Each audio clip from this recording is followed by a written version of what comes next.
The Supreme Court of India, in the case of Rajesh Anara versus the state of Madhya Pradesh, emphasized the need for a consistent and dependable code of investigation to prevent the guilty from escaping on technicalities.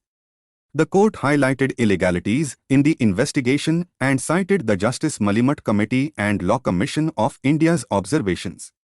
The court discussed the admissibility of evidence under Section 27 of the Indian Evidence Act, clarifying that police custody doesn't require formal arrest. The court also mentioned the separation of investigation from law and order, recommending improved skills and resources for police. However, states' compliance varies, and the court was urged to ensure consistent rulings and demand strict adherence to its directives for effective police reforms. Opposition leaders in the Indian National Developmental Inclusive Alliance, India, have consistently advocated for a caste census, challenging Prime Minister Narendra Modi's focus on poverty as the only significant identity. Caste-based poverty, perpetuated by historical occupational roles, remains unacknowledged in policy thinking. Hindutva, fearing claims and power struggles, opposes a caste census, envisioning divisive politics. While secular groups view it as a weapon against Hindu majoritarian forces, the potential for true secular revival seems limited. The last caste census was in 1931, and the present resistance mirrors historical opposition, indicating a broader resistance against India's secular project. India-Canada relations are strained as India reduced Canadian diplomats in India from 1962 to 21 following allegations by the Trudeau government implicating India in the killing of Canadian national and Khalistani activist Hardeep Singh Nijjar. Despite Canada demanding cooperation in its investigations without providing proof, India suspended visas for all Canadians and demanded downsizing of the Canadian diplomatic presence.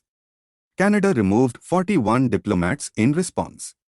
Diplomatic efforts, including meetings between Modi-Trudeau and national security advisors, have failed, leaving hopes for resolution uncertain while impacting students, tourists, and business persons.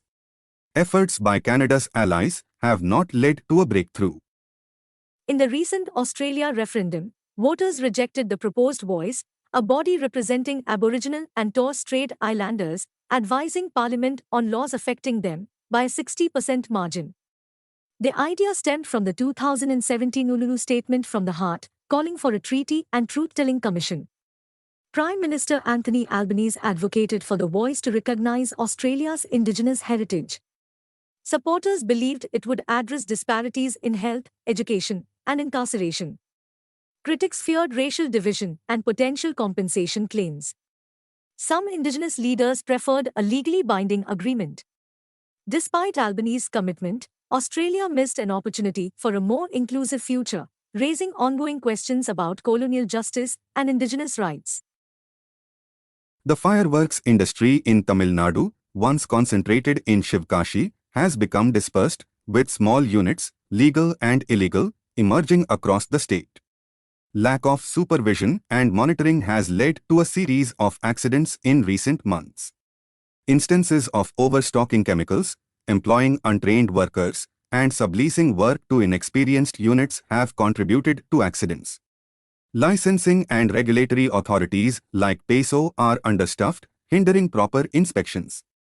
Accidents have prompted action from officials, but challenges persist, raising concerns about the safety of these units and the need for stricter regulation and oversight.